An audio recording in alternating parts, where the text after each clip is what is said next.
Hello students, welcome to Amar tuition classes. आज हम time series chapter में 7 ईयरली मूविंग एवरेज सीखने वाले हैं। Question number 16, find trend by taking 7 yearly moving average. ना 7 ईयरली मूविंग एवरेज जैसे हमने पहले फर्स्ट लेक्चर में 3 ईयरली सीखा, देन 5 ईयरली सीखा, सेम 7 ईयरली करना है हमें। ये सम थोड़ा सा लेंथी होता है और आप ट्राई कीजिएगा कि इस टाइप के सम्स हो ना उसमें आपको ध्यान देना पड़ेगा सिर्फ टोटल करने पर, क्योंकि 7 ईयर्स का टोटल करना है। सो 7 ईयर्स के टोटल के लिए ध्यान से टोटल करना पड़ेगा। आइए देखते हैं क्वेश्चन में क्या दिया हुआ है। मैं आपको जूम करके दिखा दूं पहले। दिया हुआ है find trend by taking 7 yearly moving average for the following series. अब यहाँ पर 1990 से लेकर डेथ रेट दिया हुआ है, 90 से लेकर 99, फिर आपको आगे के डेथ रेट यहाँ दिए हुए हैं 2000 से लेकर 2008। इट मीन्स आपको 90 से लेकर 8 तक पूरा सम करना होगा। सो अब मैंने क्वेश्चन आपके सामने लिख कर रखा है और कुछ 7 ईयरली टोटल करके भी रखे हैं, ताकि ज़्यादा टाइम वेस्ट ना हो और हम जल्दी से कॉन्सेप्ट को समझ पाएँ, सम को समझ पाएँ। अगर एक बार कॉन्सेप्ट समझ में आ गया तो सम तो आप खुद से करने वाले हैं, सम करने में कोई प्रॉब्लम नहीं होगा। सो अब मैंने यहाँ पर ईयर लिख दिए हैं, डेथ रेट लिख दिए हैं, कुछ 7 ईयरली टोटल करके रखे हैं, कुछ मैं आपको अभी करके दिखा रहा हूँ। सो 7 ईयर का टोटल करना है, सेम कंसेप्ट। 3 ईयर में क्या कर रहे थे, 1 प्रीवियस 1 नेक्स्ट।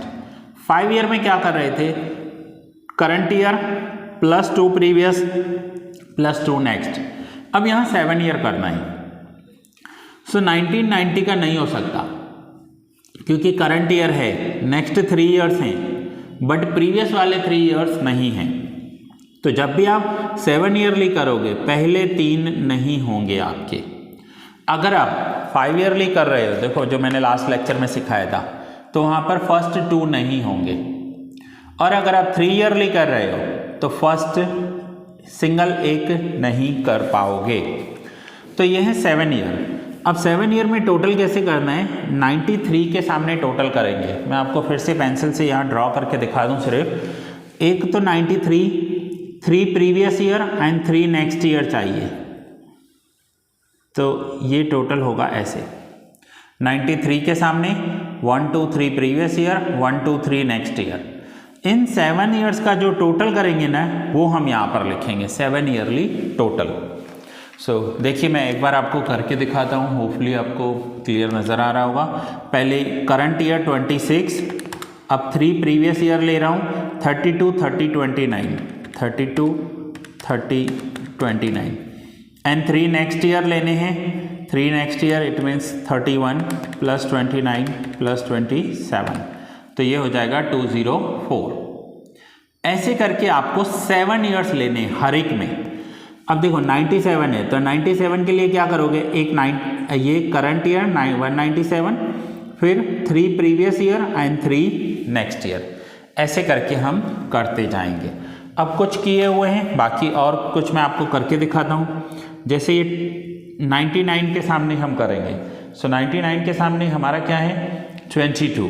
सो पहले मैं करंट ईयर ले लेता हूँ 22, 3 प्रीवियस ईयर, 3 प्रीवियस ईयर में क्या होगा, 27 25 24, 27 25 24 एंड 3 नेक्स्ट ईयर 20 29 26, 20 29 26। तो जो टोटल करेंगे 1999 के सामने वो हो जाएगा 173। फिर से इसके सामने, सो 20 करंट ईयर, 25 24 22, 25 24 22 एंड 29 26 27, 29 26 27।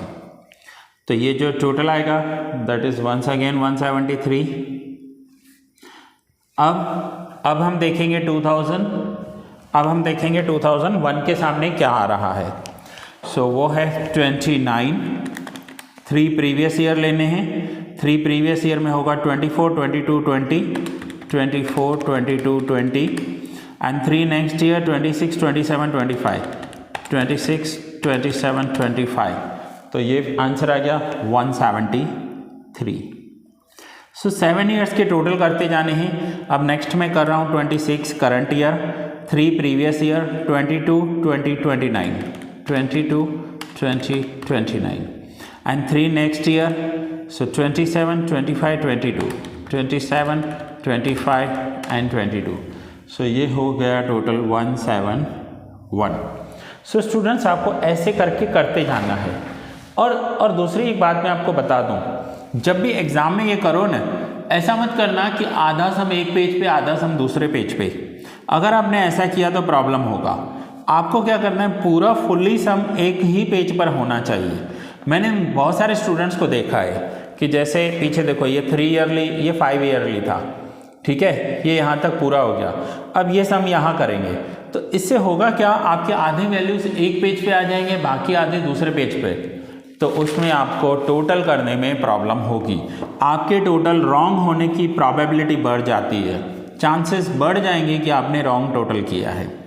चलिए फिर से 27, 2003 के लिए 27, 3 previous year 20, 29, 26, 20, 29, 26 and 3 next 25, 22, 20, 25, 22 and 20, तो ये टोटल आया 169। Then 25 current year, now 29, 26, 27, 29, 26, 27 and 22, 20, 18, 22, 20 and 18, तो टोटल आ जाएगा 167। फिर से 2005 के सामने 22, पहले मैं करंट ईयर ले लेता हूँ 22, एरो लगा देता हूँ। 3 previous year 26, 27, 25, 26, 27, 25 and 3 next year 20, 18, 24, 20, 18, 24, तो ये जो टोटल आ गया, ये आ गया 162। अब 2006 के लिए नहीं कर सकते क्योंकि हमारे पास प्रीवियस 3 ईयर्स हैं बट नेक्स्ट 3 ईयर्स नहीं है। सो इसलिए यहाँ पर आपको ये 3 जो हैं वो नहीं होंगे, लास्ट 3 जो हैं वो नहीं होंगे। अब आ जाते हैं टोटल के बाद ट्रेंड पे। तो ट्रेंड में क्या है, तो इस टोटल को डिवाइड करना है।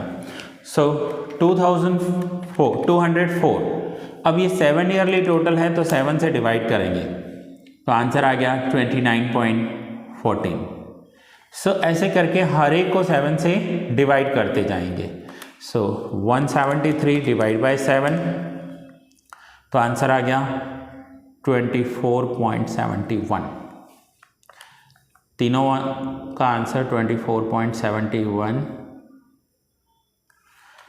171 डिवाइड बाय 7, तो आंसर आए 24.4285। अब ये पहले भी मैं समझा चुका हूँ, फिर से एक बार समझा रहा हूँ आपको। 24.4285 से यहाँ पर आप देख लीजिए कैसे होगा ये 24.4285। अब पॉइंट के बाद 2 डिजिट लिखने होते हैं, लेकिन 3rd एंड 4th डिजिट अगर 50 या 50 से ज़्यादा है तो आप यहाँ 24.43 कर दोगे। जैसे ये 85 है तो 43, हो सकता है ये 25 होता, सपोज करो ये 25 है तो 25 इग्नोर करेंगे, हम 24.42 ही लिखेंगे। सो 50 या 50 से ज़्यादा हो तो यहाँ पर 43 कर देना आप, ठीक है। सो फिर से 171 divide by 7, 24.43, then 169 divide by 7, 24.14, 167 divide by 7, तो ये हो गया 23.86 एंड 162 डिवाइड बाय 7, तो ये हो गया 23.14। अब ये हो गया ट्रेंड T और ये हो गया Y, ठीक है। अब शॉर्ट टर्म फ्लक्चुएशन चाहिए, सो Y माइनस T करेंगे। Short term fluctuation means Y minus T।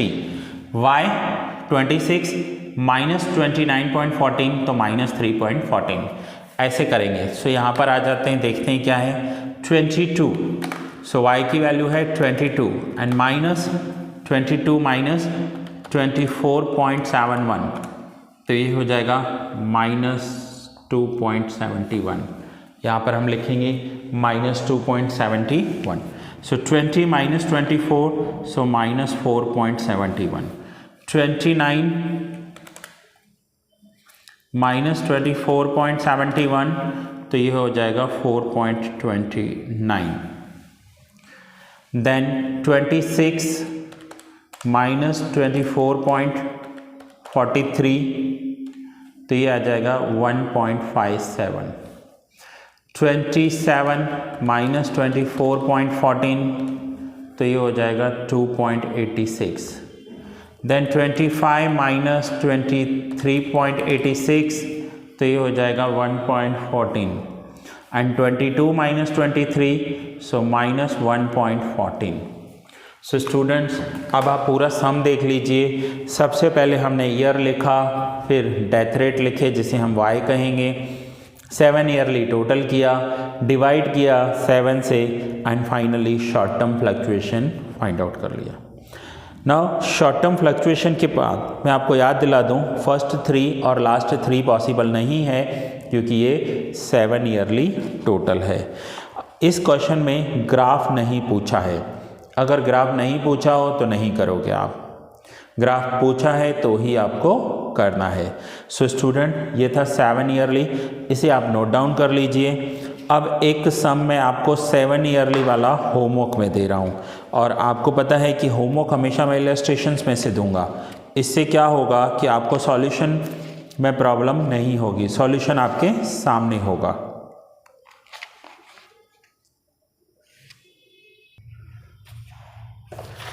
Students homework के लिए 7 ईयरली इलस्ट्रेशन में कोई भी क्वेश्चन नहीं दिया हुआ है।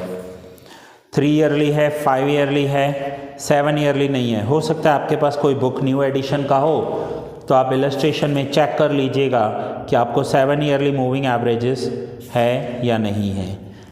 अगर मिल जाए तो वो आप ट्राई कर लीजिए, नहीं है तो एक्सरसाइज में से ही देखना पड़ेगा हमें कि एक्सरसाइज में से अगर कोई 7 ईयरली मूविंग एवरेज है तो हम उसे करेंगे, नहीं तो फिर यही एक सम है जो आप फिर से ट्राई कर लेना एक बार।